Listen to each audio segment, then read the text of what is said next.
Time for another edition of Realities May Vary, the podcast that does what it wants, says what it wants, and will fall on the sword to defend that right. I'm Brian Noonan. With me, as always, the man who looks very studious right now, very concerned, Cody Gough. Hi, Cody. I just wanted to flag that this is another edition. It's another EDITION of Realities May Vary, not an addition, as in it is not an ADDITION. Did I say addition? No, you did not at all. But I Wow. think within the absence of closed captioning, which we cannot afford a transcript, I'm sorry. No. Even in AI, actually, YouTube will generate one automatically. Will if you it? go to That's nice. Yeah, if you go to youtube.com/realities may vary starring Brian Noonan and Cody Gough.com.tumblr .net? Yep, you can get that. But Really? I'm Cody Gough, and today we've got quite the show. Brian had a boring week, and he has a review of a play, and I have nothing. So wow, we are. It's not going to start out well. We're maybe I might talk about. No, I have nothing. I have nothing to say. Nothing. How can that be? It was your birthday. What'd you do for your birthday? Nothing. Nothing. All What'd right. you do for your birthday? Nothing. Well, I did this. I was here. I did radio and I did this. Oh. And the day before, Molly had come over for dinner. That was it. I did treat myself to some hot dogs Monday for lunch on my birthday, but that was before we were here last time. Yeah. Did you go out to lunch for your birthday? Did you have a dinner? Did your wife give you a gift? Did your children hail you as a god? What happened? She made me a good dinner. Okay. And I worked, and I told my coworkers I should probably tell you it's my birthday. And they said, "Oh, happy birthday." That's about it. I did not tell my coworkers it was my birthday because my birthday was the first day of spring break. But I think I told you they were very nice to me. Yeah. Somehow one of them got through. Mike says, "Happy Hammy Easter." Mike, how dare you? How dare you? I did break out the saddest Easter story ever last Friday on WTMJ. I thought it was time to bring the story north. I don't want to be. There's no tactful way to ask this, but just since it's noticeable, what is something going on with your mouth? What do you mean? I don't know. Just one side of it just seems more closed than usual. What? No, I don't think so. Wait, really? No, I'm going to be very wow. You think I got the Bell's palsy? No, it looks in the chat. Tell me if I'm totally off. Maybe I just when you were talking, I thought I noticed a difference. It looked like you had gum in one side of your mouth or something. I don't know. And then I was like, well, I'm not gonna. I've got nothing in my mouth. Okay, it's just me. I don't mean to make you self-conscious. Now you're gonna be. Now I'm completely self-conscious. Now I'm going to stare. Now I'm going to stare at my mouth like Clutch Cargo. Here, well, it's like, okay, now that it's after Easter, I can bust open this Revolution straitjacket. Ooh.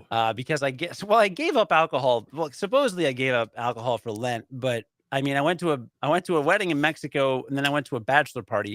Then I had you over. So that's it.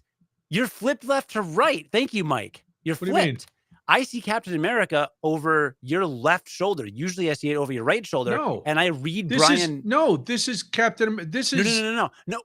But when your image is reversed horizontally, Brian Noonan reads backwards right now. I can't read Brian, the WGN sign, the blue sign in your background. It doesn't read Brian Noonan forward. It reads Brian Noonan backwards. So your image is reversed. You know how my mic is always on this side of me? Yeah. Captain America is usually. Well, see, as I'm looking, everything looks right to me.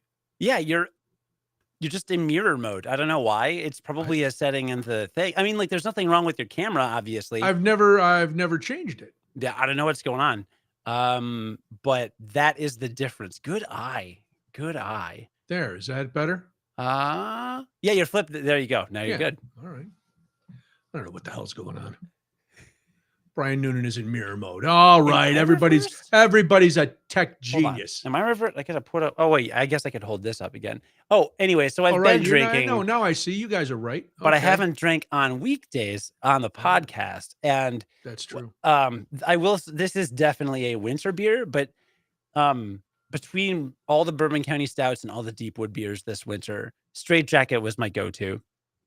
Very It's nice. just, it's exactly 15% alcohol by volume. It is, Wow. it's just a perfect, like, caramely consistency. Not Oh. too dark, not too thick, definitely on the sweeter side, which makes it feel a little bit lighter. And kind of like a light not amber, but like a light red color. And it's just the best. For the longest time, I thought amber meant red because my friend Guy's sister dyed her hair red and her name was Amber, but that's not true. No, that I don't think either of those have anything to do with each other. No, amber means yellow, right? No, amber. No, amber does not mean yellow. What color is amber? Amber is. Hold on. I'm gonna look it up because I always think of it as kind of a brown. Oh, I could just ask Google. What color is amber, you stupid artificial honey intelligence colored. idiot? Fossilized tree remnant, decorative. Amber is used in jewelry. Yeah, it's like a brownish gold, Okay. a bronze color. Warm, musky, rich, and honey-like. Sounds like Earthy. orangey. I don't know. Orangey. Silver and gold. It's silver resin. And gold. It's resin from tree bark. Yeah, that's what she said. I don't think she said that. Why would she say that? That would be a weird thing for her to say. Maybe she would have if she was barking up the wrong tree. Good morning. Well, there's my good morning. There's my check-in. I'm drinking beer, which is not a surprise to anyone. No, I haven't. Last week I had some wine during the podcast because we'd had it for dinner, but now I'm just drinking tap water with ice out of a Captain America glass because I have to go back to school tomorrow. So I did Saturday. It was beautiful out, and I went to met a friend. I have 1, 2, less than 5. But anyway, I met a friend at Imperial Oak Brewing, and I drank some Schwarzbier, black beer. It's delicious. It was called Dark Helmet. And was it really? I said yes. It was called Dark Helmet, and that's how I got sunburn on my face because I was sitting outside drinking Schwarzbier. May the Schwartz be with us. That is the best movie ever made. And although I will say, I've heard, well, before I say that, I should actually shout out, Revolution actually has another Deepwood beer going on sale tomorrow morning. I think probably, I don't know what time. Are you heading there right after the show to stand in line? No, you can go online for that stuff. But check around like 8:30, 9 o'clock. Refresh your browser a few times, but check tomorrow morning to see if you can get them. There's I think it's a Scotch ale. They have a barrel aged or some kind of special Scotch ale, plus a couple other things you can buy. So I will be on the Revolution Brewing website tomorrow morning. But in addition to that, Spaceballs, yes, amazing. All of my friends are raving about the Super Mario Brothers movie. I've heard good reviews on it. Of course, there was, some uproar about the accents and the stereotyping and, people upset about non-Italian people being cast as Italian people because, actors can't act. And John Leguizamo, I don't believe, is Italian, and yet he was in the original Mario Brothers movie. But a lot going on with that. I have not, I have no desire to see the Mario Brothers movie. Are you going to take your lad? Is he old enough to go to theater? Absolutely not. He doesn't know Mario. I don't think he'd get it. I don't know. But Ken says he was satisfied and had a great time. At the end of May, I'm going to go visit a bunch of my high school friends get together in Minneapolis, usually. And usually we have a movie night, and I'm like, let's do Mario. But apparently, like, half of them have kids, so they just brought their kids, like jerks. Oh, jerks! So I don't know. It's not good enough for them to watch again. They don't want to see it again. Maybe, I don't know. I'm not gonna watch it by myself. I'm not gonna bring my wife. I'm not gonna bring my kid. I'm not gonna like go with my buddy John, the Ice Bag John. I'm not gonna go Ice Bag John. We're not like 12. I don't know. Or maybe I should. I'm not going with you. Ken in the comments said had a great time. I mean, like all my adult friends had great times. So maybe I should just suck it up and just go, man. What the hell? Do it. Don't be afraid. Don't be afraid of what the other people say. Don't be afraid of how it looks for a grown man to go into a child's movie all by himself in a long coat, popcorn bucket with a hole in the bottom. Don't be afraid of any of that. Who cares what people say? When all of a sudden you're pulling sticky taffy out of your pockets and offering it to children. Don't worry about that. You're there to enjoy a piece of your childhood that's been brought to life on the silver screen. I think you'll be fine. Kids don't know how lucky they have it. When I was a kid, I would have killed for some Nintendo themed Halloween costume. You can do that. You can buy Halloween costumes. You can buy like charms. You could this is a 1-Up mushroom. This is a mint tin. There's a cherry sours. I'm sorry. Who is that from? Mario? From Super Mario Brothers. Yes. Okay. Super mushroom. I also have a green one that's a 1-Up mushroom. Look at this. I have a Samus Aran action figure from Metroid. No one even plays Metroid. And I have an action figure of Samus. My brother got me this. He doesn't even usually get great gifts. Actually, he's been really good lately. The last several years. But for a long time, he didn't. But throw him under the bus and then pull back when you realize. I couldn't buy this. I mean, yes, I had the Ninja Turtles action figures. I'll admit that. Here's a Link plushie. It's not even regular Link. It's Link from The Legend of Zelda Wind Waker. This is like his original outfit from it. Dude, you're preaching to the choir. I'm much older than you, and I always wanted a Marvel movie and Marvel stuff and Spider-Man costumes. And the closest I got to a Spider-Man Halloween costume was one of those bad oval plastic masks. And then my mom took a sheet and tried to draw spider webs on it. Yeah. So I was like, Ghost Spider-Man. It was the most horrible thing. And you can see, because I'm a child, there's Captain America stuff all over my office. True. All over my office. All right, we can relate. We can look at this. Our realities don't vary that much. No, just our timeline. But yes, I get it. I would, thankfully everybody in my family wanted to go see the Marvel movies but I would have gone by myself. That's what the road was for. When I was on the road, I'd go to the movies by myself all the time. It's the best way to go to movies. Really? There's no better way to go to movies than by yourself at a matinee during the week. Really? No better time to go to a movie. Not this week, because a lot of lunkhead kids are on spring break. But, starting next week, you find a theater by you, tell your wife you got a meeting, and then leave and go see the movie at like 1:30 on a Tuesday. You'll be the only one in there. It's good. It'll be great. I have a friend that did that. He lied to his wife that he had a meeting so he could go see Captain Marvel. Yeah. And then Brie Larson is hot. And then later that week, she was like, I really want to see Captain Marvel. So he went with her and pretended he hadn't seen it before. Yeah. So? That is not the kind of marriage I would like to have. It's not like he went to a strip joint and got a handy. He went and saw Captain Marvel. Mm. Maybe he didn't think she wanted to see Captain Marvel, and he really did.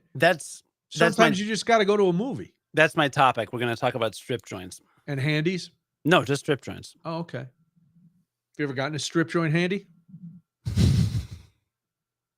I don't have that kind of money. I don't either. I don't, or the desire to get some gnarled, callous stripper hand wrapped around my joint.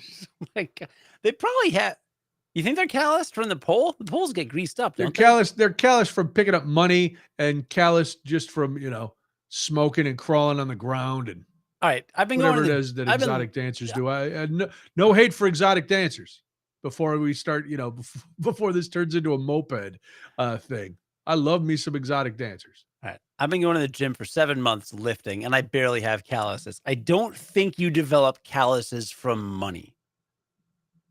You got enough to know? Actually, I've got $500 in my pocket right now. What the hell? What kind of weird flex is that? Why are you walking around the house with $500 in your pocket? When I won roulette in Vegas, you cash out. They just give you cash. And it's been in your pocket for 2 weeks? Yeah, I mean, when do I go to bed? I don't leave my house, Brian. But you don't take it out of your pocket? What am I going to do with it? I don't know. Put it in a drawer. Put it in an envelope. Hide it. What if I find myself in a situation where I need $500? You don't leave the house. What are you going to go downstairs and your son is going to try to shake you down for money? It looks like cartoon money. What are you up to, baller? Look at you. This is the most money. I didn't even know $100 bills looked like this until I went to Vegas.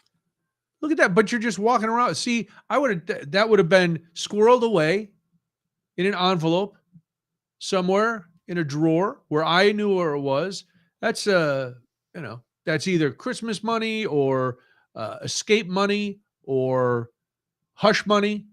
So you don't have to involve your lawyer and some bad record keeping. Wink, wink. You know. Well, that's all the good money I got, so don't get too excited, audience. Yeah, you're right. Now people know your house. You know, you got a lot of cash in your house. You're gonna come in, you're like a home invasion target. Listen. All right, strip clubs. So you're not a big fan of strip clubs, right? I used to be. Well, I used to go more.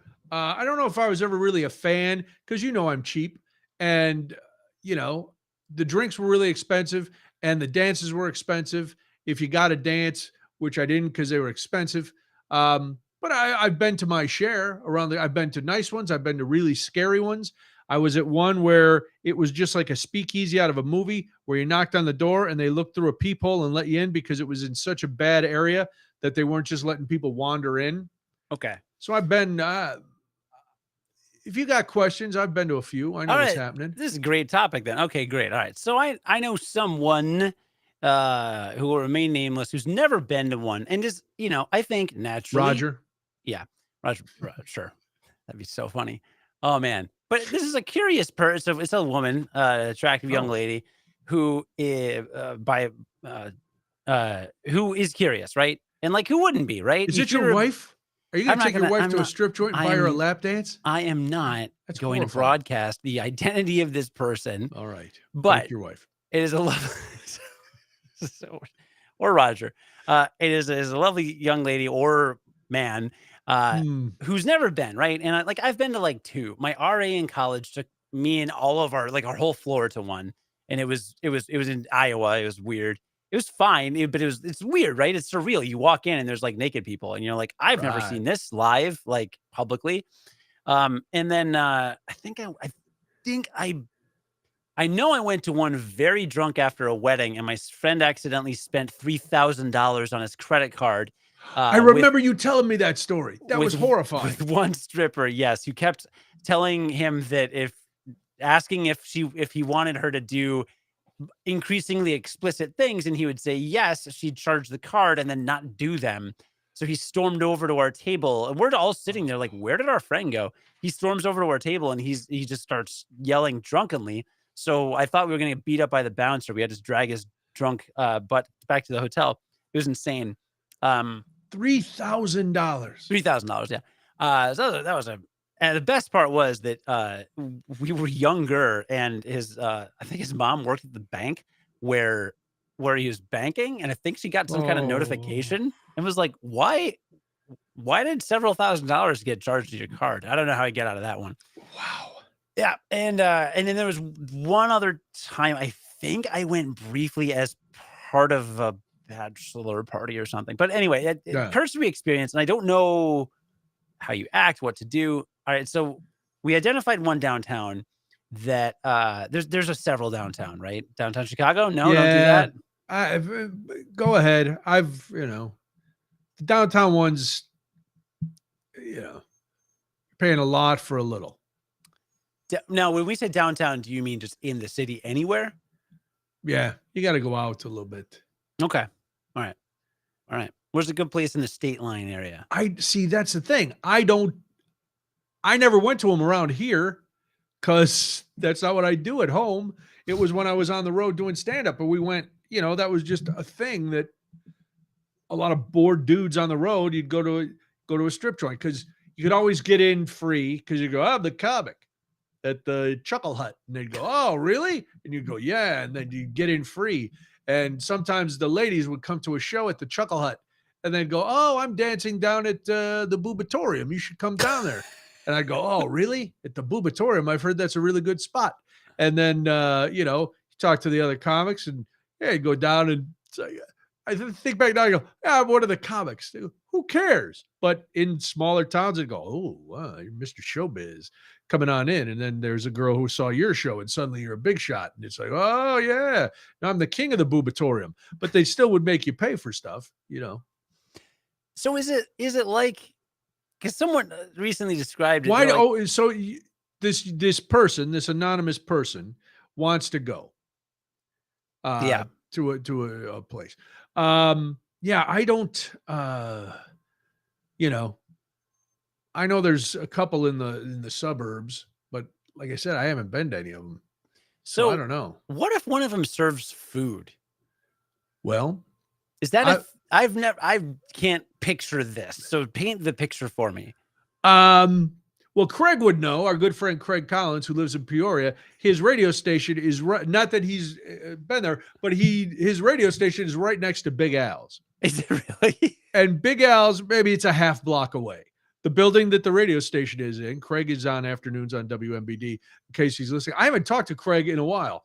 I hope he's okay. Have you heard from him, by the way? I haven't talked to him in probably a couple weeks. All right, me either. I wonder if he's all right. He's Anyway, good. yeah, me too. So anyway, Big Al's used to be downtown Peoria. Now it's a little off. But anyway, Big Al's served food. Best French fries I've ever had, Cody. You've mentioned this. They had the best French fries, and they had pizza. And now I know it doesn't seem to go together, and quite frankly, it doesn't. So, like, if you're eating fries, you're not sitting at the stage. That's for tipping. But if you want to eat while you watch naked women and really feel like you're in a Roman gladiator film, because you're there eating, you're just eating, and bring me the naked ladies. Hum, hum, hum, hum, hum. It was delicious. I was at one in somewhere in Michigan. I want to say Grand Rapids, but I think it was suburban Detroit that had a buffet at lunch. So that was even weirder than the French fries. Having a buffet lunch, some pasta, a little salad, some garlic bread. All right, pause. Yeah. So it's set up so there's a bunch of seats right up on the stage, right? And when you sit there, you're giving them money, right, to do the dances and all that. At most places, the ones I've been to, and I've been to them all over the country because I'm cultured. There's seats right on the stage, and those are the ones where you're tipping the ladies $1 or whatever. They come over and they jiggle their lovely lady parts, and you go, ooh-hoo. And sometimes you can stick it in their underpants or their stockings. Sometimes they pull out a garter. Sometimes they'll just take it. Some guys are just rude and ball it up and throw it on the floor. And I'm like, that is very disrespectful. There's no need to disrespect these ladies. Also, when you're right up front, you get to see how strong some of these women are with their pole work, because that is impressive. Yeah. Even if they had full clothes on, it would still be impressive. The fact that they're doing it naked in like 8-inch heels. Yeah. Now I'm really impressed. Plus, you got to decide, do you want to go to just a topless place or do you want to go to a totally nude? To me, I could see boobs pretty much anywhere, walking down the street. So when I would go, it would be, there's certain things you can't see. So the totally nude clubs, and some places like down in the city or in the city here, they're not totally nude because they can't serve alcohol then. So you got to find a place that can serve alcohol and be totally nude. Well, what if they just don't serve alcohol? Well, then they could. What's the point? You don't want to pay $18 for a beer? What if they have French fries? What are you going to do? What are you going to wash them down with? Water. It's a $6 glass of water. What are you, high? Yeah. All right. Well, sure. Then if you're high, you definitely need the French fries. Do an edible, and then you don't need. That's the point. But in the situations where they serve the food, is there like seating like further back, and then you don't. Well, there's not really booths. There's tables at most places. There's the stage, and then there's a line of seats right on the stage.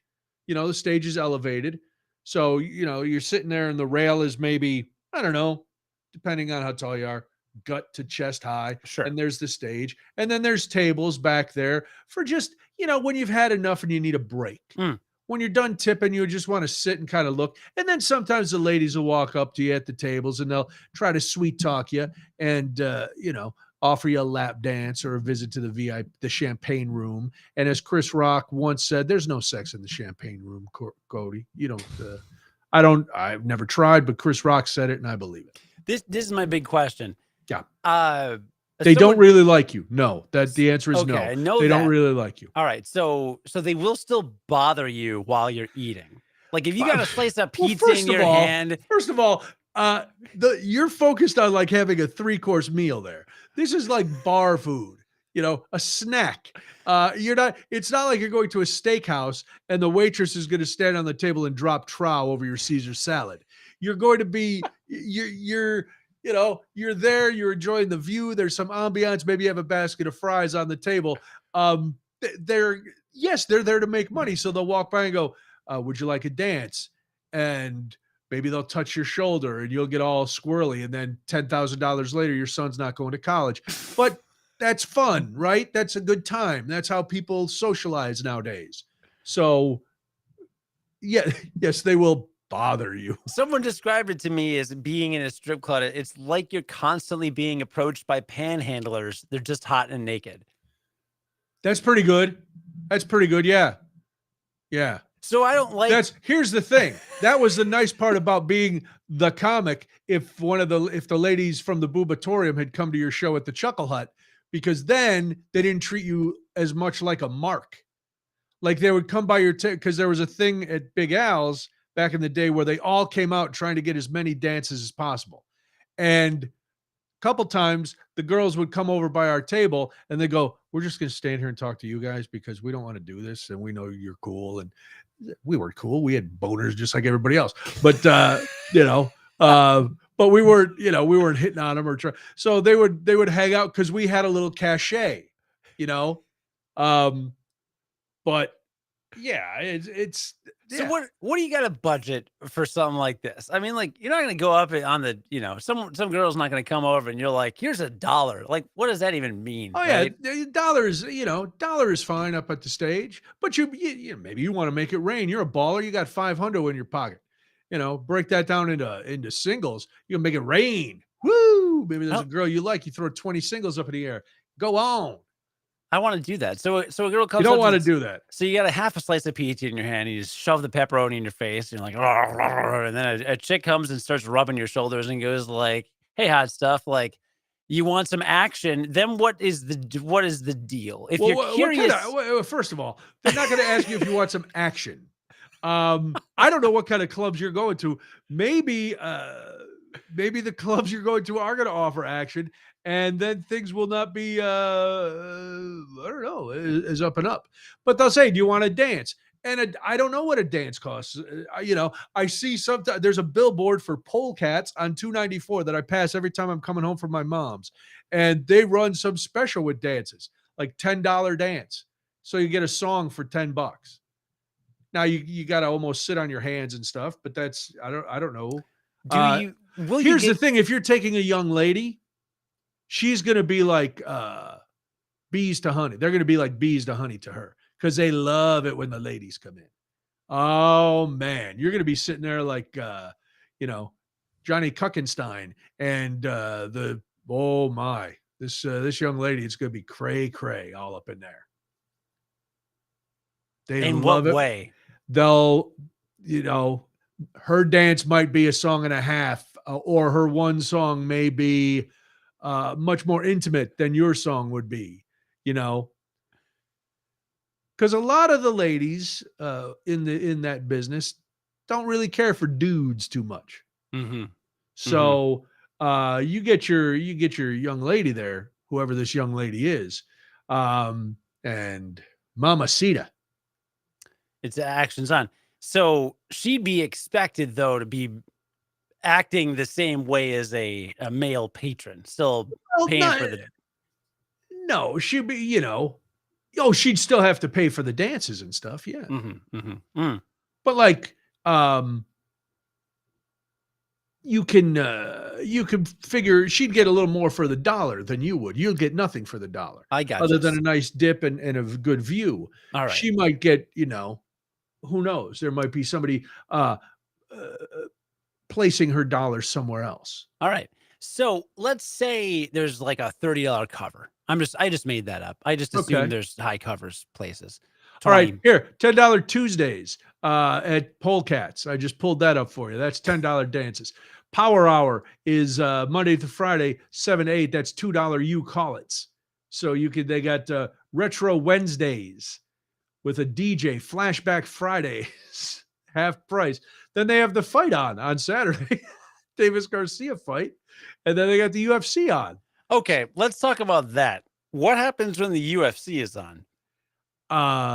What doesn't happen when the UFC will be on the screens behind the bar, like at a sports bar, and the music will be pumping, and the ladies will be gyrating, and guys will be throwing money away, and you'll be buying a $12 Miller Lite, and that's what'll be happening. Okay, so let's say I pay a $20 cover or no cover. I go buy a $12 Miller Lite and I go sit down.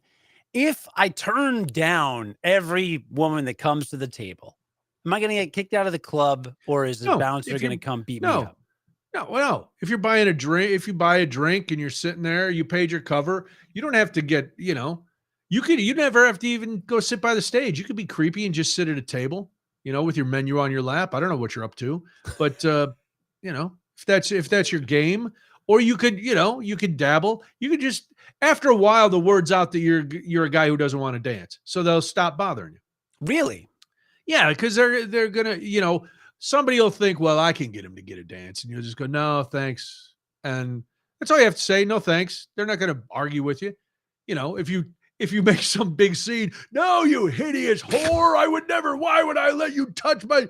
Oh, there's your dad's listening. Oh, hi, Bob. That's This is, I don't know whose female friend your son wants to take with you, but I'm not taking anyone. I had somebody asking me questions. Sure. Oh my God. Yeah, I love that I have expertise in some things. Tell your dad that that was in the old days. I don't do that anymore. That's not my thing. That's not my thing. That's your boy. That didn't work out at all. Your father, boy, Brian knows a lot about strip joints. It's that moment when the teacher walks in and you're like, you're at recess doing something you're not supposed to, and the teacher walks out and it's just like, yeah, I'm busted. Yeah. Busted. Yeah. Well, see, I'm not the one going. You're the one who wants to go. I'm not going. I didn't say I'm going. I'm lady, just, he's going to be surprised your wife wants to go to this strip joint too. It's crazy. With Roger. That's the crazy part. Yeah. She doesn't even want to go with you. Oh man. Yeah. That's the weird part. I'm really just asking on behalf of many other people. Yeah. See, all right, for Scores, which is in Stone Park, they're just topless, but they have a full liquor bar. What's Stone Park? It's near O'Hare. It used to be where the Stay Out All Night discotheque was. I've told you about that place where I did a show for some professional wrestlers. Yes. At 2 a.m. on a Monday morning. 2 a.m. on a Monday. Yes. So that's Stone Park. But yeah, you're topless. If your friend wants to go, There was a place in Rockford that I drove by every day from the time I was born to high school. I mean, sidebar, your dad should have to tell us when he's going to be listening. My brother listened last week, and my sister-in-law, and I think a couple other people. Because I went home for very popular in your family. Yeah, I don't know. I was just like, oh, I went to Vegas. They're like, oh, we know, we listened to the thing with Brian. I was like, oh, okay. All right, so you drove by a stripper joint every day in Rockford. State Street Station. It was on East State Street, nice. Right by the Don Carter lanes, where I took bowling lessons. That's where I learned that Jesus is a name, because there was a kid on my bowling team named Jesus. Because you put your name in the little bowling thing, right? And it was like, don't mess with the Jesus. Somebody else, and Jesus. And I was like, Jesus. And he's like, it's Jesus. And I was like, oh, all right, cool. So not if he's in the Big Lebowski. Yeah, and that's the funny thing, right? Is that I learned that at a bowling league. That's funny. While you were drinking White Russians at age 10, which is even funnier. Now your dad's really going to be upset. I think I was in second or third grade when I did that bowling league. All right. But that's where I learned that Jesus is a name of all places. All right. He was okay. I think I was a better bowler. Maybe he was better. Wow. Second grade Cody holding on to the flex. Yeah. He was nice. Shaming Jesus. I can still picture him in my head. It's weird, right? It was only 30 years, and I remember this robes, kid, long hair, from beard. No, hair was kind of mullety, but not a mullet, just a little bit longer in back, a little longer in front. I don't know, young, because we were all young. I don't know. But on the way to Don Carter, because anytime you go to State Street, you turn. It was across the street from a Chuck E. Cheese. Wow, this neighborhood is crazy. State Street Station. This neighborhood has everything. It was near the corner, and across one way was Imperial Palace, which was the best Chinese place ever, and it closed recently. And my friends have been furious ever since. My friends refused to come back to Rockford because there's no more Imperial Palace. Makes sense. And it's also across from the Chuck E. Cheese, where I spent many Parties beating the Simpsons arcade game, great game, and then there's State Street Station, which I never got to patronize, but it's apparently closed. I think. Oh yeah, it's a donut shop now. Wow, I'm pretty sure it's a donut shop. That is quite now. a change. Yeah. Or it's not. I don't know. I don't know what they did in there. Maybe it was the State Line area's only donut strip club. That would be a nice combination for the early morning. You go in, get a crawler, a hot cup of coffee, a little hubbla bubbla, and then you're off to work. Pay enough, and they can just toss the donut on you like a ring toss.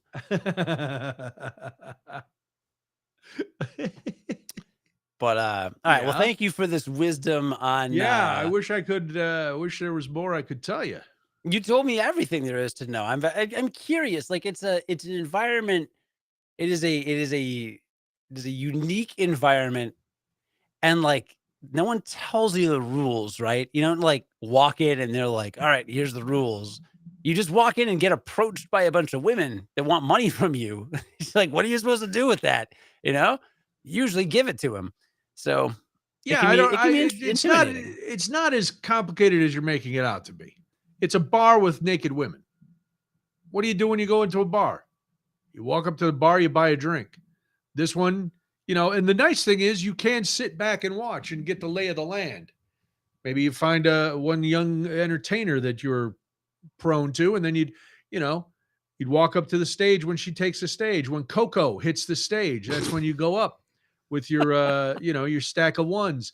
And there at Big Al, the old Big Al's, there used to be a vent, because the ladies get warm when they're performing. So there was a vent right in front of the stage that blew, air conditioning. And my buddy would like to fold his dollar up in a tent. And when the women came over, he'd let the dollar fly up to her, right in her, undercarriage. And so that was always fun. And then there's another friend of mine would always like to have them call him Poppy as they bent over and spanked themselves. Call me Poppy. And then, and then he would give them $1. And I was always pretty quiet, but I would give my $1 because, I'm all for capitalism. But with inflation, $1 is like a quarter at this point. Well, I'm not you're a baller. We learned that from your Vegas trip. You're a baller. I wouldn't go anything lower than a 20. I now have $21 in my wallet, thanks to your sage advice. The rest of the 500 I stored in a vent next to my ricin. Next to my ricin. That's your strip club money. No, I have a small bag of ricin. Good. And keep the ricin up there for a chemical attack. Keep the 500 for whatever cost, whatever you need to do. FBI, I don't have ricin. That was a Breaking Bad reference. Listen, I don't know anything about him. We talk once a week. That's it. Yeah, FBI or me? You. FBI I talk to twice a week. Mostly to turn you in on Tuesdays and then to check if you're in custody on Monday. That's what I talk to them. Yeah. Tuesday morning, Monday morning. Life comes at you fast. It does. It comes at you way fast. And then, you get run over by a naked woman in silicone shoes. Weirdest, I remember going to Rapid City, South Dakota. I'm so glad I opened this can of worms that I didn't know it was a can of worms. I didn't even know. It was open. It's there. I was so many years on the road, and we'd go I was going to Rapid City, and I'm going with this guy who may or may not have had, he was not smart. He may have been touched, as they used to say in the day. But he had been there before, and he knew, and I wish I could remember the name of this strip club in Rapid City. It was one of the scariest places I've ever been in. And that's saying something, because I'd already described the one in it was called Brooklyn. It's near East St. Louis. That was the one where the whole parking lot was behind like 10-foot chain link fence, and you had to knock on the door, and they looked out before they would open the door to let you in. So when I say a place is really scary, I'm not proud of things I've done, but I'm also not ashamed. This is the life I've led that's turned me into the guy that I am now. he goes, we got to go to this. Oh, the whole ride, 14 hours to Rapid City. All he could talk about is this strip club. It was Panama Reds or something like this, some dopey name of this dive strip club in Rapid City. And we go in, and it's like, it's a really narrow bar, and there's a stage running down the middle, and there's a few tables. It was scary. And the women looked like they had been prospectors in the 1800s. They were not attractive.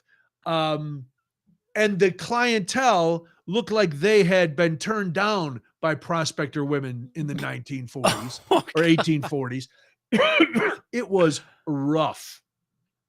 And he's so happy because we finally got there, and he's been talking about this for 2 days, the one-nighters we did on the way up, and we're finally there, and he's so excited. And I'm like, good Lord, we're gonna end up dead here. And I think we stayed maybe a half hour, and I was like, dude, I gotta go. This is I'm terrified. I think I may be either decapitated, or I might have just caught herpes from sitting down. Wow. Yeah, it was not, I roofied myself just so I wouldn't remember it. It was rough. Oh boy. And then another one, I went with, remember the late comic John Panette? I may have told you this story. Yes. And he was just buying everybody dances and throwing cash around. It was that was fun. I'll take a charity dance. You said very nice things about him. Oh, he was a really nice guy. Very sad story, but he treated me very well. But he took everybody. He took the whole staff. Everybody who wanted to go.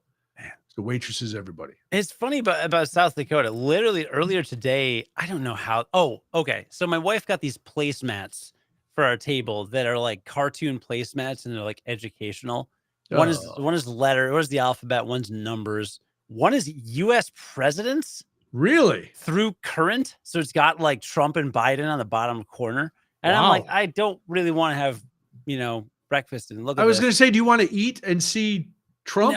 No, there's the periodic table of the elements. But anyway, there's the U.S. And I was struck by the capital of South Dakota. Do you know the capital?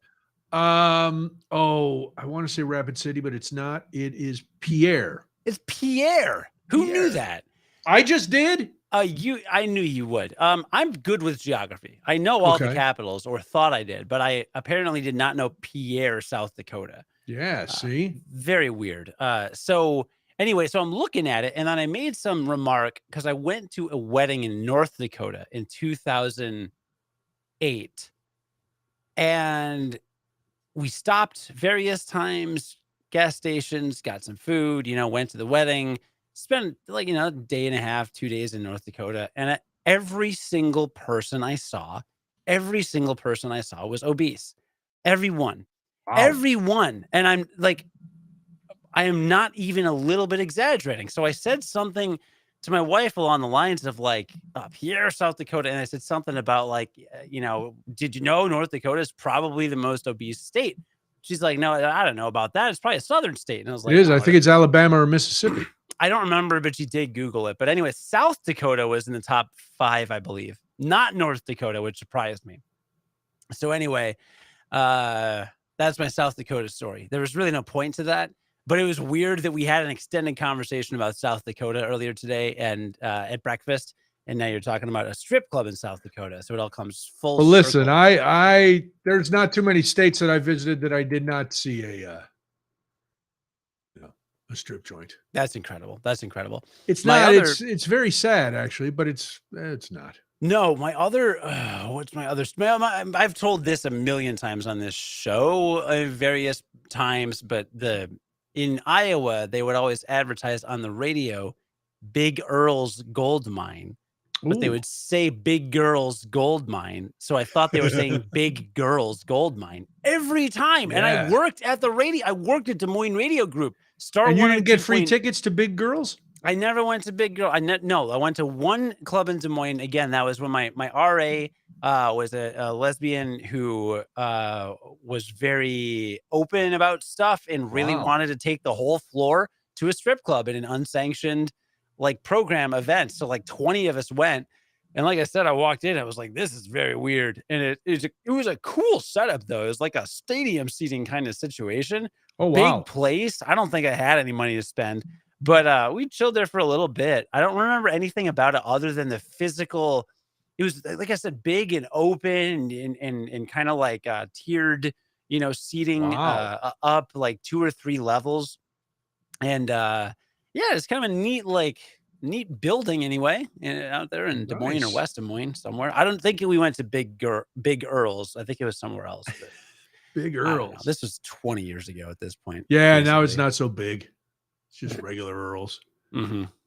Earl's been sold. Bought and sold.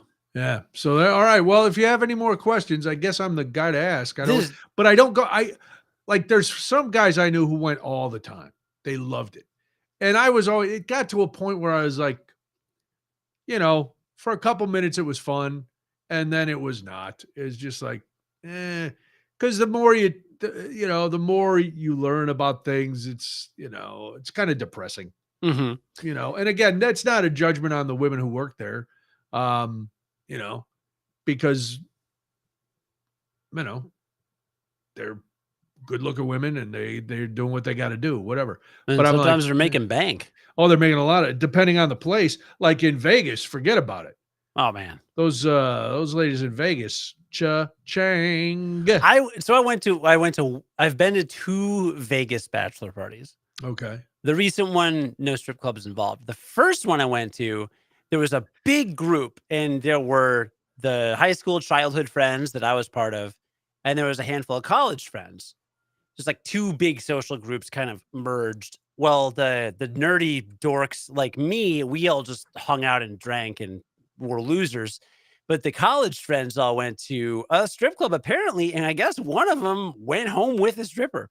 Really? Yeah, he had mad game, and they just hit it off, and it was like, all right. And we saw him like the next day. We're like, yeah, okay, had some adventures.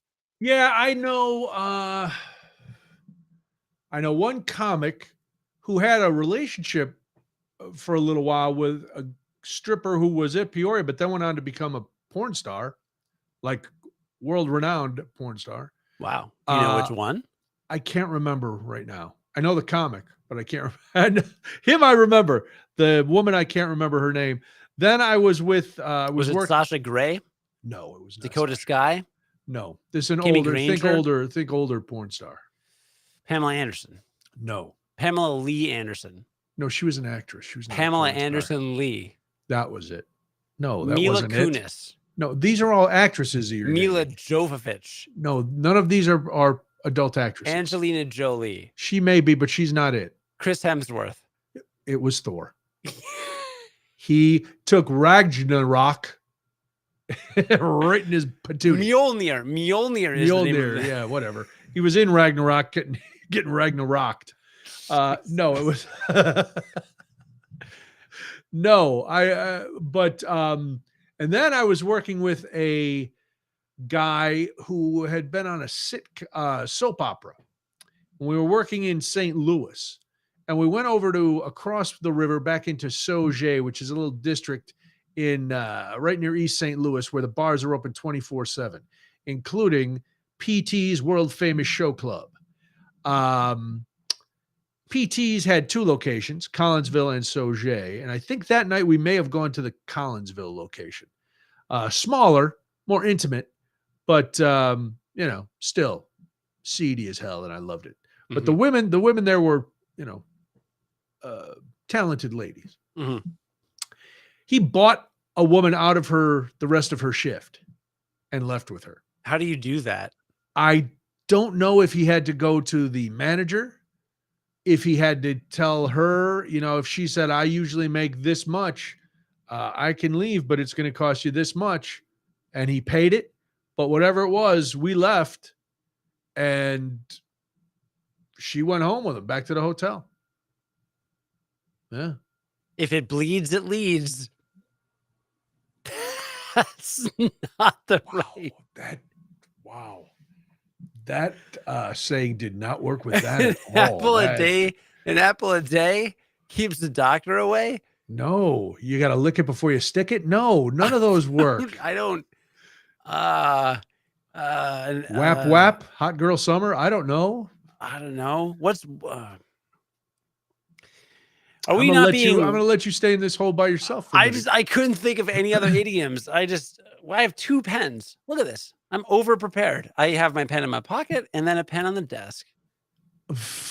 That 15% beer is kicking in. Brian, I have not had a beer on this podcast in a while, and there are many reasons for that. I noticed many males commenting on our show, not so much the women this week. I hope we weren't like, I hope we're still woke enough for This is all, listen, we can't. I mentioned this tonight on my radio show. Yeah, that people are allowed to evolve and change, and I don't think I've seen the inside of a gentleman's club in at least 20 years. Oh God, for me it's been probably really similar. Wow, at least 10. We're gonna say 10. Oh no, you know what? It's been 9. It's been 9 because I was at a bachelor party, just kind of popped into one. Actually, I don't know if we went in. We were gonna go, but I think it was like a $40 cover. I think we refused to pay. Oh my God. Yeah, but you're going to be going to one next weekend with whoever this mystery person is that wants to go to a strip joint. Roger, yeah. You and Roger. Old, That'll be fun. This man in old strip club music history. Yeah, I mean, if you like 80s metal, you're going to get a lot of that, which is fun. A lot of hip hop, depending on what club you go to. The ladies like to dance to that. Did you see the concert that I tweeted about? No. In California? No. All right, I'm gonna pull it up. Tell me about it. I'm gonna pull it up. This was so compelling to me that I literally have considered trying to talk my wife into figuring out some way to do this. All right, it is called Power Trip. Have you heard of this? No.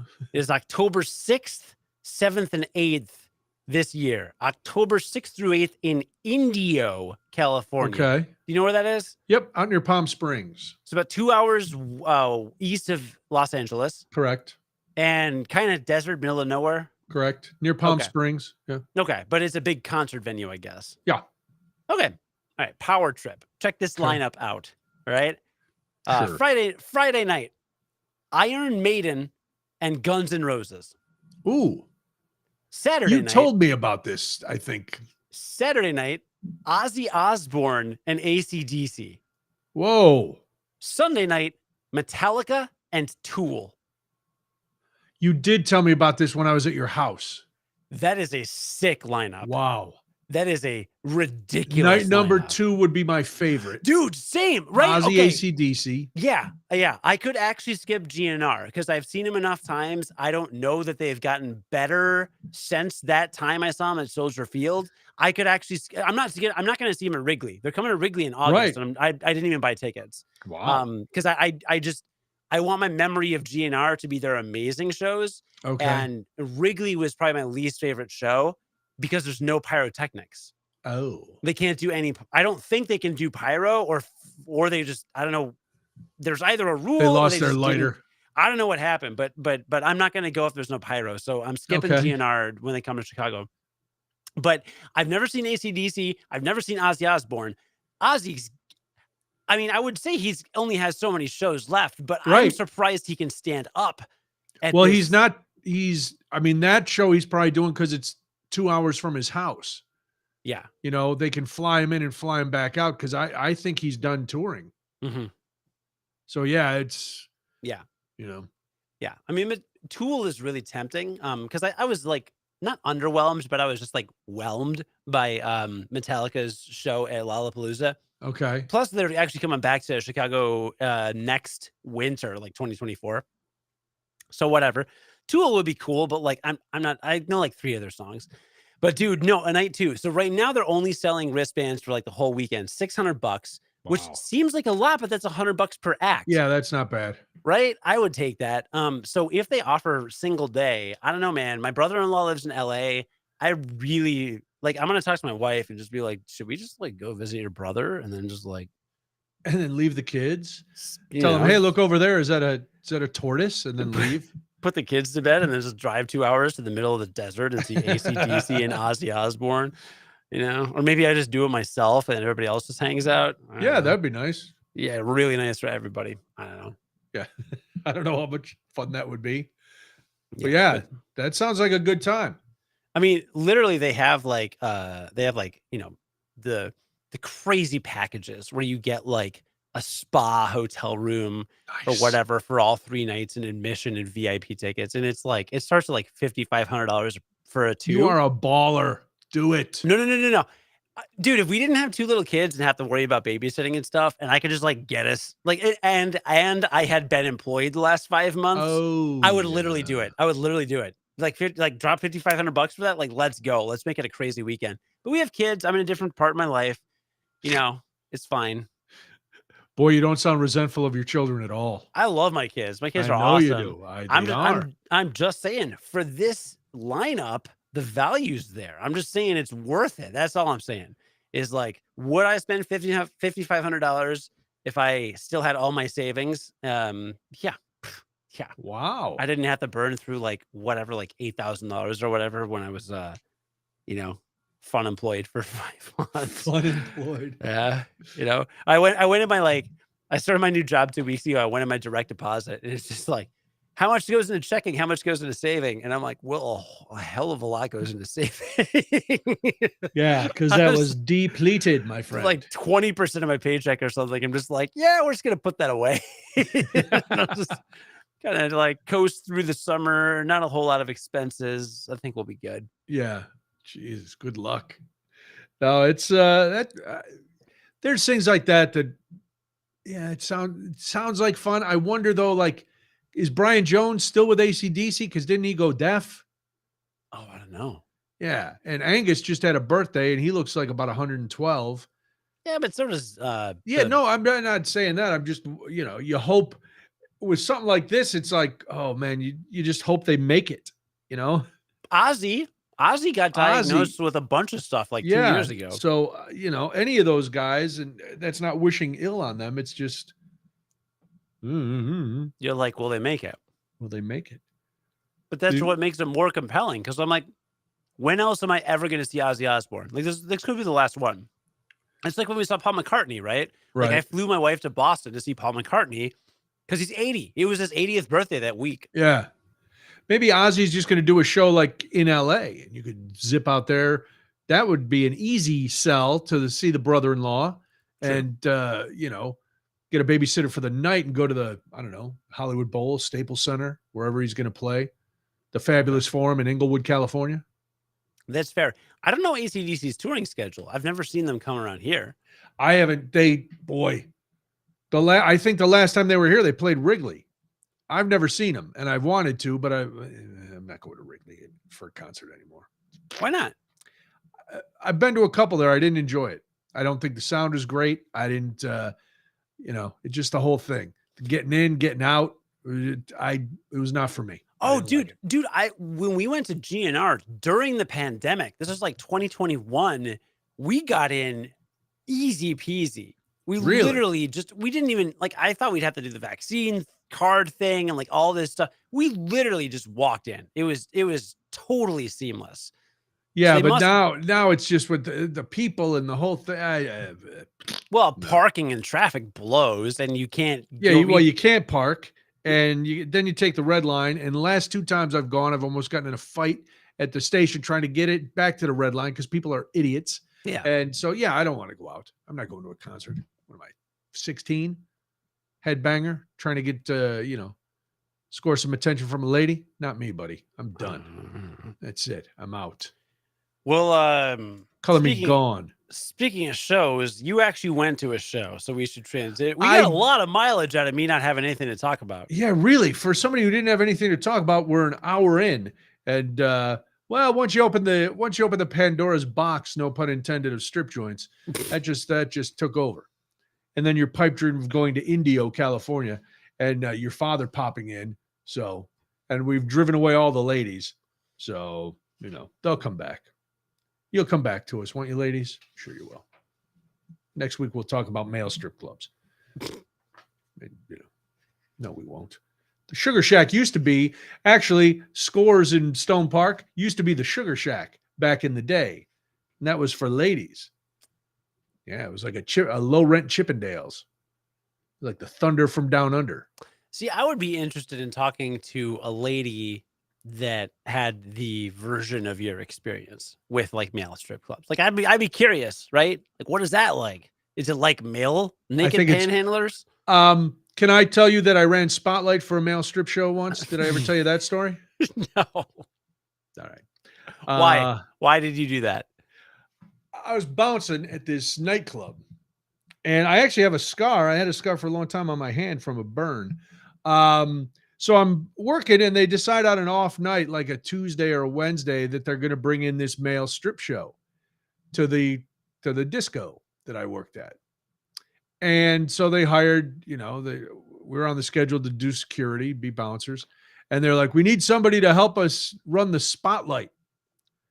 And so I'm like, all right, I'll do it. Well, they didn't have a handle. It was just a spotlight that's usually like mounted in the ceiling, but they had it on a stand. So there was no handle. It was just the extension cord on the back. And so I burned my hand, but I also there was one guy who lit his crotch on fire. So it was I had to have the cue so I could turn off the spotlight when he lit up his torch. No pun intended, pun 100% intended. When he lit the wick, and I had to turn off the spotlight so you could see his flaming crotchal region. And that night, the ladies were out of their minds. And I think every one of those guys got more than just the tip, if you know what I mean. Wow. Yeah. They got a burger too? They did. They had some tacos and a burger. And it was, they were all having fun. You know what I got? A burn on my hand. That was it. You didn't get a burger? No, I thought maybe from the proximity, I thought some of the ones who didn't score the top tier beef from the strippers would fall my way. No luck. I just noticed in the chat, the guy with all the smiley face emojis and YouTube, they commented. His name is Pro White Male Leadership. Yeah, I was going to look him up. I don't know what his, I can't really tell, Well, he's a leader. Yeah, but I think it might be, you think it might be, might be a white male. It could be. I don't know. Yeah, I don't know. Maybe he's an amateur white male leader, and he just, is saying that he's a pro white male leader. I don't know what he's maybe shipping. He's for too much white leadership. Look, Brian, I've been meaning to broach this topic. This podcast needs to be more woke. It does? Yeah. All right. Well, then you're the one who brought up the most non-woke topic we've ever talked about. It's not the most non-woke topic. No, but it's pretty top tier. Well, not unwoke. Everything I bring up is top tier. So tell me about your show that you saw. I don't know. Well, there was no nudity, first of all. There were a lot of speaking of woke, a lot of woke people in this crowd. What does that mean? Oh my goodness, I'll tell you. So I went to see a Soldiers play, which was put on by a theater group. It was at the CIBC Theater. It's there till April 16th, presented by Broadway in Chicago. And it's a story of a black platoon in the Army in 1943. So as World War II is kicking off, they're dealing with racism. The base they're at is in Louisiana. They're dealing with racism within the Army. They're dealing with racism outside the Army. They're dealing with issues of race even amongst their own people. This is not a spoiler. At the very beginning of the play, their sergeant is murdered. We don't know who did it. Of course, there is speculation that it maybe was some white townies. Then maybe it was some white people from the Army. Then maybe it was somebody from his own platoon. They bring in an African-American lawyer from the MP division, and he's a captain, and the guy in charge at the base is a white captain. And he doesn't, there's the racism there of him not, he says, I've never, I can't get over the fact of a black man in the uniform with the stars and the bars like mine and blah, blah, blah. And it's told he's there to investigate what happened and find out who killed the sergeant. And, he has to question all the guys in the platoon. And then he has to question some white soldiers. And the whole time he's met with all sorts of barriers to getting this done. And a lot of the play is told through flashback. So as they're testifying to him, then the sergeant will be there and the events that they're talking about will be illuminated. There was a movie in the mid 80s called A Soldier's Story that is based on this play. And that movie was up for an Academy Award. It just starred Harry Rollins, Adolph Caesar, Denzel Washington. This cast is led by Eugene Lee. He plays, no, that's not right. Yeah, it is. He plays the captain who comes down to do the questioning. And he's been in some Spike Lee movies. He's been in all sorts of things. No, I'm sorry. Norm Lewis is this guy, Captain Davenport. Norm Lewis has been in The Five Bloods. He's been for Spike Lee. He's Emmy, Grammy, and Tony Award nominated guy, serious actor. Eugene Lee plays the sergeant, and he is awesome too. So Norm Lewis and Eugene Lee kind of are the leads. But then the guys in the platoon, every one of them is great. The cast is phenomenal. You know how much I like to see a drama sometimes rather than a musical. This is it. But Debbie said, this was Debbie's thing. She goes, at intermission, I saw some people leave. And I said to her at intermission, I go, I saw people leaving. She goes, yeah, I don't know about this. I was like, oh, well, I think it's great. So when the show was over, she goes, you know what? It was really good because it was very disturbing and it really made me think and feel uneasy. Mm. And so it was really good. She said what they were going through at that time. And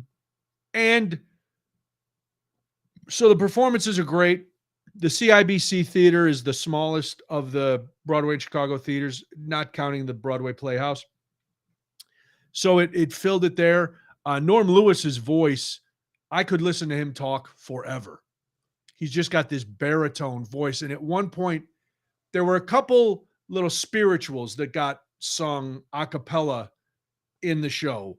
One was the soldiers were doing it at the beginning. And at one point, Norm, and it was only for about a minute. It wasn't like he was performing a song. He was just doing this little thing. And it was like, holy cow. He hit the final note and held it. And the place went bananas. Wow. So it was a really, really good show. If you like drama, I'd go see this. If you're not afraid of some language that was pertinent in 1943. So I'm giving it 5 bow ties through April 16th at the CIBC Theater. There were people that every time, now the cast is predominantly African-American. There's 2 white soldiers and a white captain. Those are the only white cast members. The N-word was used quite a bit by pretty much everybody in the cast.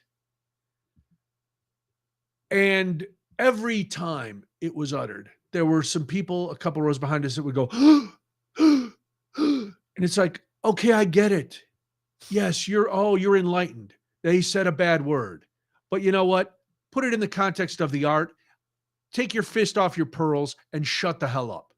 Because obviously, we're not going to say that when we leave here. The characters are saying it in a play based in the racist South in 1943. That's how people talked. I would rather have them use that word than whitewash it, no pun intended, and try to make it all politically correct and everything is lovely. So the black characters used it, the white characters used it, everybody. The white characters used it as a derogatory term against African American characters. African American characters used it the same way against other African American characters. That's how it was back then. So relax. We get it. We know this is not how people should talk to each other. And for the most part, we don't, thankfully. Some still do. But don't put your virtue on display in a theater. Stop it. So that was my problem. The other people are always a problem. But I got an aisle seat. Oh, you can't imagine my joy because there's no need to imagine it. I say it every time. If I'm lucky enough to get an aisle seat, it was the best. The best, I say. I saw the last show I reviewed was at CIBC Theater. When we saw 1776. Yes. The musical, and I didn't have an aisle seat. We were 2 in from the aisle. The 2 people sat on the end. One was very large. Yes. But the people did not sit to our left. There were 2 empty seats to our left. So at intermission, nice. I told my lovely wife, I was like, maybe we can move over a seat and just all spread out a little bit. And we were fine. Much better. Oh, yeah. If you could spread out, it's nice. Who did I see? I saw Steve Dale there. Oh, nice. Very nice. Yeah. Steve Dale and his lovely wife, Robin. Saw Chris Jones, the critic for the Tribune. And it was very nice. Jose Sanders from Channel 7. He was there. So, a lot of people. I was there. So people probably said, oh, we saw Brian Noonan there. Nobody said that. But yeah, so it's definitely a really good show. And I remember I had seen the movie and I was like, I wonder if this is the same. And the movie was based on the play, not the other way around. So the play has been around for a long time. And I remember seeing the movie. So like after it was over, Steve Dell was like, did you know who did it? And I was like, not at first, but then I remembered seeing the movie. So I did know who did it. But, boy, Eugene Lee as the sergeant, he was really, really good.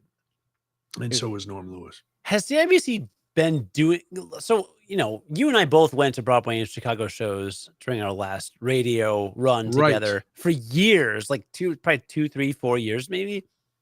I don't remember during that time ever seeing a show at CIBC.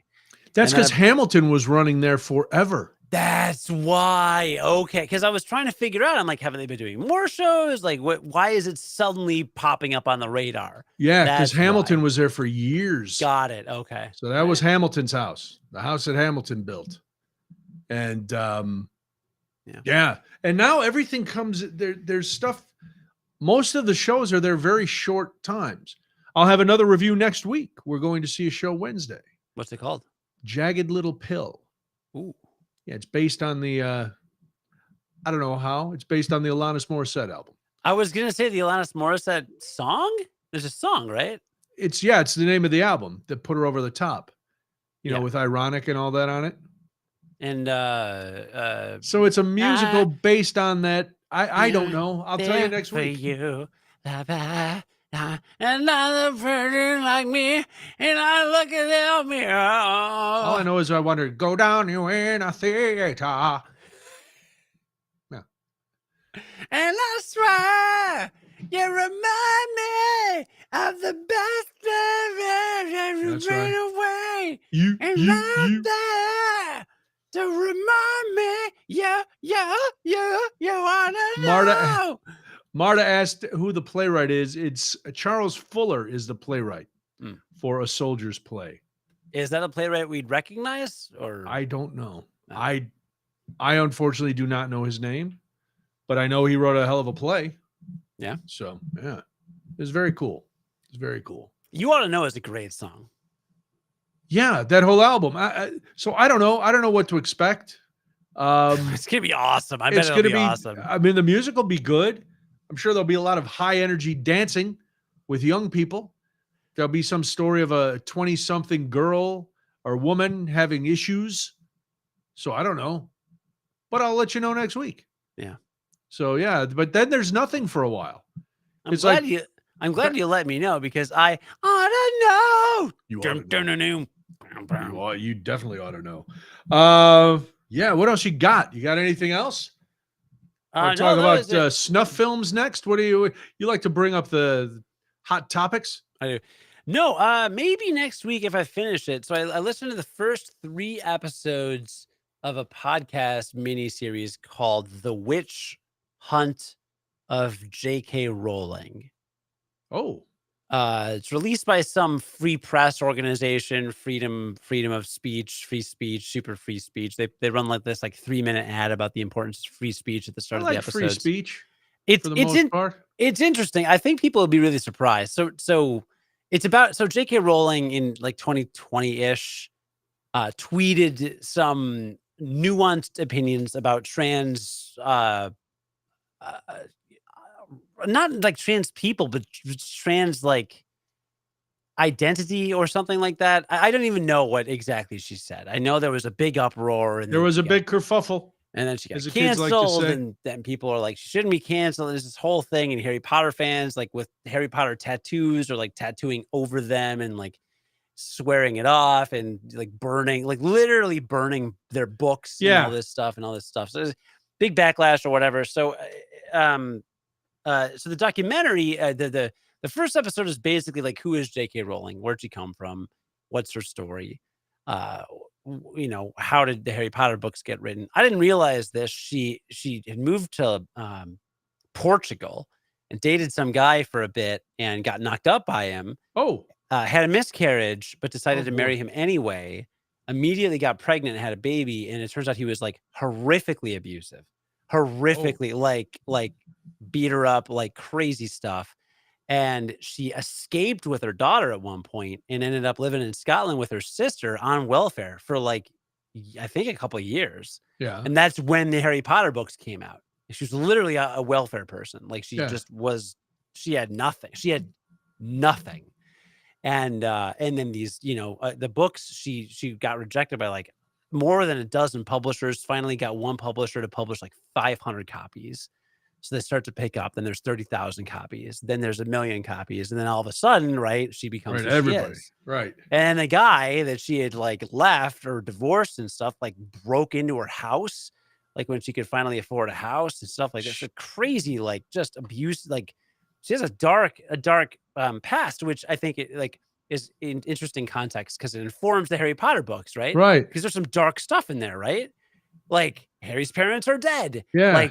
Voldemort is evil and Harry Potter is not just a feel good. It's not. No, it's not. There's a lot of Harry lives with his aunt and uncle, and he has to live under the stairs, and he's treated like garbage. And yeah. There's some weirdly dark stuff for a children's book that you can kind of take for granted. It has a weight to it that I don't think many other, even I wouldn't say even Lord of the Rings, but it stretches the gamut. Anyway, second episode gets into all it is about is basically the second and third episode. They don't even, I'm 3 episodes in, they haven't really addressed what she said. Okay. It sets up the books. Then the second episode is kind of about the 90s generally and what the 90s meant to people and what political things were happening at the time and how why some people on the religious far right started banning the books and why book bans were happening. Oh, sure, because of witchcraft and It's sorcery. it's one of the most banned books in the world. Did you know that? No. It makes sense. It makes, well, yes, logically it is insane, but it makes sense why people would try to ban it because of the dark arts and sorcery and all that stuff. Right.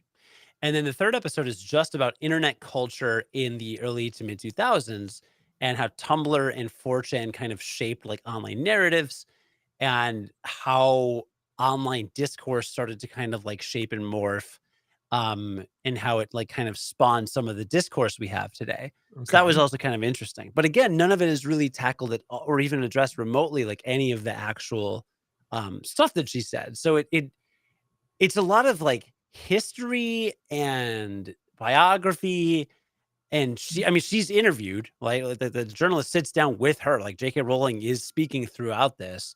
So I'm curious to see where it goes, but maybe we'll have a conversation about the wokeness of the internet or something next week. I don't know.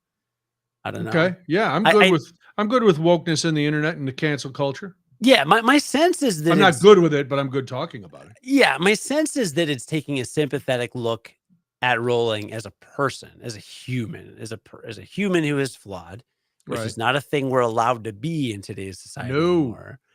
And there's also an interesting twist of like her being a woman and the disproportionate backlash of her saying these things in light of her being a woman, which is interesting. Like, I do think that if there was a notable male author that said something anti-trans or transphobic, as it were, or whatever, there's a case to be made for it wouldn't receive nearly the attention or backlash that she's getting.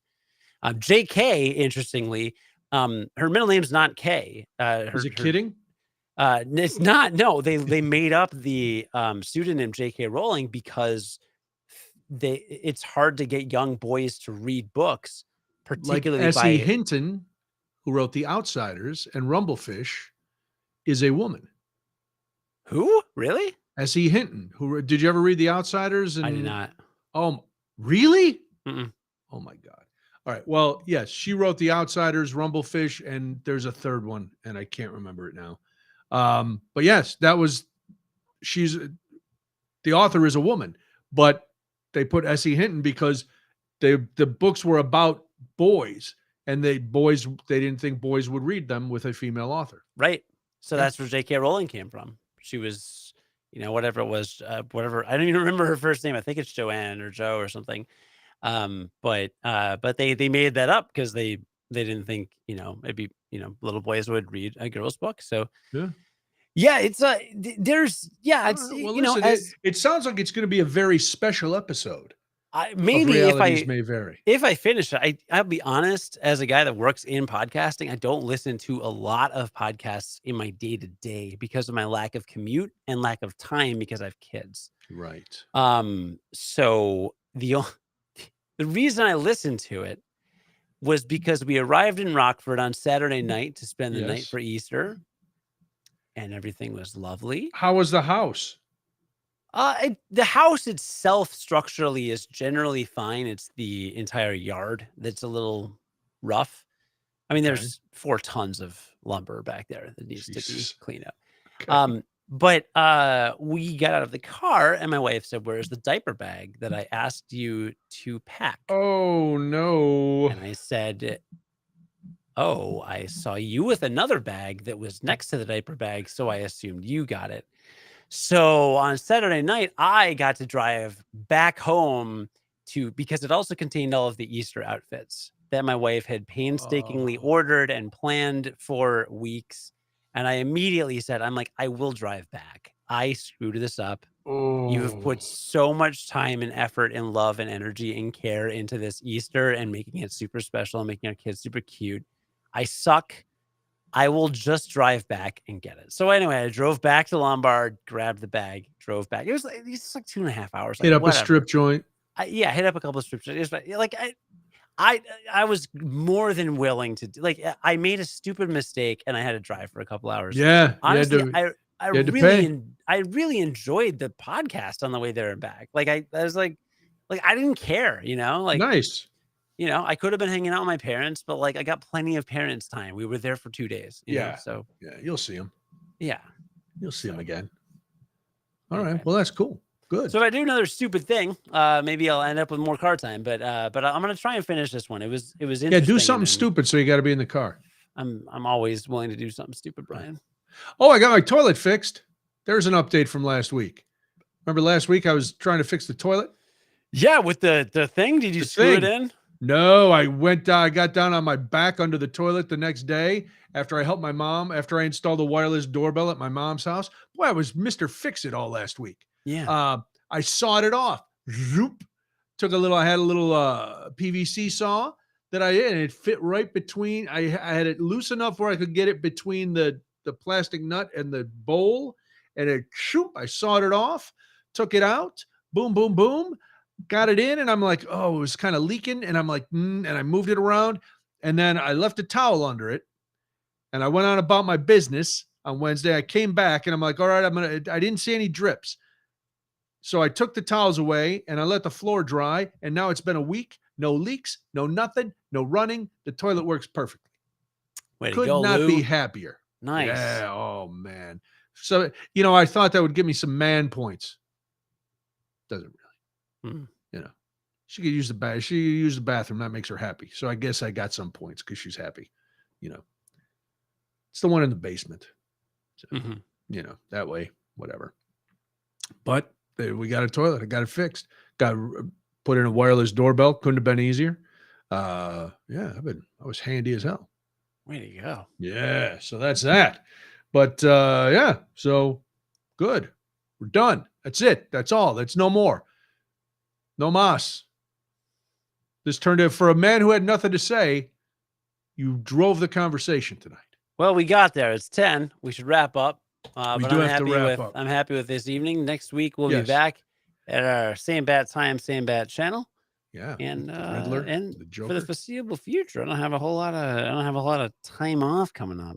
Really, so. I don't know. Don't forget every depending on the week, WTMJ nights 6:00 Central Time, WTMJ.com, or you can stream it. You can listen to it on the radio. You can listen to it online, or you can stream it at the WTMJ app. So lots of ways to listen to the show. This week I'm on every night but Wednesday because the Brewers are on the West Coast. So check it. There's my plug. Cool. Right. I have nothing to promote or do with. Perfect. Well, then thank you for listening. Tell your friends. Like, subscribe, follow, dance, yell from the rooftops, whatever else the kids do. Ticking on the talking, ripping on the rocket. Cody's throwing up gang signs. We're going to get shot. Good night. Bye.